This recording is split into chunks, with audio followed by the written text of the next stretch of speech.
పోసాని గారి ఇష్యూలోకి వెళ్దాం. పోసాని గారి ఇష్యూ మీద మీరు ఎట్లా ఫీల్ అవుతున్నారు గోపి గారు? సార్, ఇప్పుడు పోసాని కృష్ణమురళి గారు ఎన్నికల తర్వాత నేను రాజకీయాలకు దూరంగా ఉంటానని ప్రకటించేశారు. నాకు రాజకీయాలు వద్దు అని ప్రకటించేశారు. సో ఆయన రాజకీయాల నుంచి వెళ్ళిపోయారు. ఆయన ఏమి అగ్రెసివ్ గా లేరు.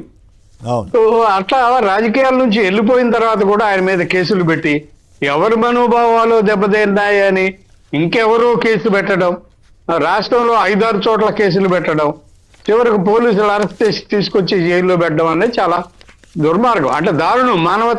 ఇందులో మానవత్వం అనేది కనిపించడం లేదు.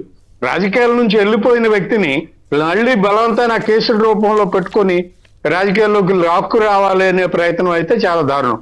ఒకవేళ ఇందులో పోసాని చెప్పినట్టే ఇందులో బెదిరింపు ఏదైనా ఉంటే, నువ్వు వైఎస్ఆర్ కాంగ్రెస్ కు మద్దతు కాకుండా టీడీపీకి మద్దతు చెప్తే నీ మీద కేసులు తీసేస్తామని టీడీపీ వాళ్ళు చెప్పినట్టు, లోకేష్ చెప్పినట్టు జరిగి ఉంటే మాత్రం ఇది చాలా దుర్మార్గం అండి. ప్రత్యర్థుల మీద ఇలాంటి కేసులు పెట్టడం, ఇలా హెరాస్ చేయడం, జైళ్లలో పెట్టడం దుర్మార్గం. నిన్న పేర్ని నాని గారు అన్నట్టు వైఎస్ఆర్ కాంగ్రెస్ క్యాడర్ మొత్తం సిద్ధంగా ఉంటుంది అనుకుంటా. బహుశా వాళ్ళు చెప్పారు, పేర్ని నాని గారు చెప్పారు, మేము మొత్తం రెడీగా ఉన్నాం, జైళ్ళని నింపుకోండి అని. బట్ ఇట్లాంటి రాజకీయం అయితే మంచిది కాదండి, చాలా దుర్మార్గం. అయినా ఆయనకు బెయిల్ వచ్చింది. పోసానికి బెయిల్ వస్తే మళ్ళీ ఎక్కడో కర్నూలు నుంచి ఎక్కడో నుంచో మళ్ళీ కేసులు పెట్టుకొని మళ్ళీ రావడం, ఆయన్ని విడుదల చేయనీయకుండా అడ్డుకోవడం అనేది మంచి పద్ధతి కాదు, ఆరోగ్యకరమైన రాజకీయం అయితే కాదు. రాజకీయాలు ఇంతగా దిగజారిపోవడం అయితే చాలా దురదృష్టకరం. రాష్ట్రంలో మంచి పరిపాలన జరగాలని కోరుకుంటున్నాం. శివశంకర్ గారు, అది సార్, రాష్ట్ర ఇప్పుడు దేశం మీద దాడి చేసినటువంటి కసబు తీవ్రవాదిని కూడా కొంచెం గౌరవించి అక్కడ పెట్టారు మన చట్ట ప్రకారము. అంతకంటే ఘోరంగా పోసాని గారిని ఒక కేసులో బెయిల్ వస్తే ఆ మెజిస్ట్రేట్ మీద హాజరుపరిచి చేసే లోపల బెయిల్ ఇస్తానే ఇంకో దగ్గర కేసు, దానికి వెళ్ళడానికి 2 రోజులు టైం పడుతుంది కదా, కోర్టు అప్పీల్ చేసుకోవాలన్నా, కోర్టుకు అప్రోచ్ కావాలన్నా.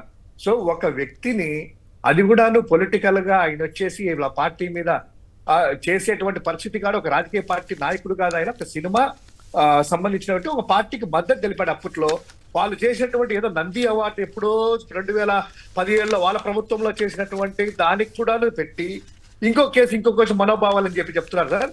ఆయన నిన్న ఆవేదనతో ఆయన మాట్లాడిన మాటలు పత్రికల్లో చూస్తూ ఉంటే, వాళ్ళ పత్రికలు కావచ్చు ఏదైనా కూడా, ఎంత ఘోరంగా నన్ను చంపేయండి, ఇంతకంటే ఘోరంగా, నా ఆరోగ్యం బాగాలేదు, నాకు ఆ స్టంట్ వేశారు, హెల్త్ ఇష్యూస్ ఉన్నాయి, ఏదన్నా ఉంటే ఒక కేసులో ఒక జైల్లో పెట్టండి. మన అడిగారు, ఈయనే పెట్టండి అయ్యా, విజయవాడ జైల్లోనే ఉంటాడు, ఆ కేసులన్నీ కూడా ఇక్కడికి తిప్పి అక్కడికి తిప్పి ఇది చేసి అది చేసేసి అర్ధరాత్రి నిద్రపోయే టైంలో వెళ్ళి తలుపులు తీసేసుకొని ఇంకొక పీటీ వారింది అనేటువంటి ఇంకో పోలీసులు వచ్చేసి, సరే ఇంతకంటే దుర్మార్గము దేశంలో ఏ రాజకీయ పార్టీ అనుసరించబోదు కూడా. ఎందుకంటే ఇంత కక్ష సాధింపులా ఒక వ్యక్తి మీద, ఒక పార్టీకి సపోర్ట్ చేస్తే, ఒక సాధారణ కార్యకర్త, సోషల్ మీడియా యాక్టివిస్ట్ నుంచి ఒక ఎమ్మెల్యేల మీద, ఎంపీల మీద ఇంత దారుణమా? పరిపాలన మీద కనీసం అంటే 2% అన్నా కూడా కాన్సన్ట్రేట్ చేయకుండా దాదాపు 100% ఈ ప్రభుత్వం వచ్చిన తర్వాత పోలీసుల మీద, ఉద్యోగుల మీద, అదేవిధంగా వైఎస్ఆర్సీపీ నాయకుల మీద ఎవరైనా కూడా సమాజంలో ఇలాంటి ప్రశ్నిస్తే, ఇప్పుడు చూడండి వాళ్ళ పేపర్లో, ట్విట్టర్లో చూస్తా ఉంటే, నిన్న ధర్నా జరిగినా కూడాను పోలీసులు దాడి చేసిన తెలుగు వైఎస్ఆర్సీపీ యువత అంటే ఎన్ని కేసులు వాళ్ళు రెడీ చేసేసి రోడ్డు మీదకి రాకుండా, గొంతు పైకి రాకోకుండా నలపాలని ఉన్నారే సార్. ఇంతకంటే ఘోరంగా చరిత్రలో చదివాము. హిట్లర్ కూడాను గొంతు నొక్కాలనేసి మొత్తం చేసినా కూడాను, సద్దాం హుస్సేన్ ఎంత చేసినా కూడాను ఒకటికి ఇంత జనాలలో బయటికి వచ్చేసేసి ఆ తిరుగుబాటుని మీరు ఊహించలేరు. ఇప్పటికే పిలుపునిస్తే మీరు ఇంత ఆంక్షలు విధించినా, కఠినంగా చేసినా కూడా నిన్న యువత రోడ్డు మీదకి ఎలా వచ్చింది ఒక్కసారి ఇంటెలిజెన్స్ చూసుకోండి. సో ఇది పోసాని మురళీకృష్ణ మీద కావచ్చు, లేకపోతే ఇంకా వైఎస్ఆర్సీపీ యాక్టివిస్టుల మీద కావచ్చు, ప్రతి ఒక్కరి మీద మీరు చేస్తున్నటువంటి రెడ్ బుక్ రాజ్యాంగం అనేటువంటిది చాలా అన్యాయము, చాలా అన్యాయము. సో సగటు ఆంధ్రుడు ప్రతి ఒక్కరు కూడా బాధతో ఈ రోజు ఉన్నారు సార్. ఈ యొక్క ప్రభుత్వ చర్యల పట్ల చాలా హేయంగా అసహించుకుంటున్నారు.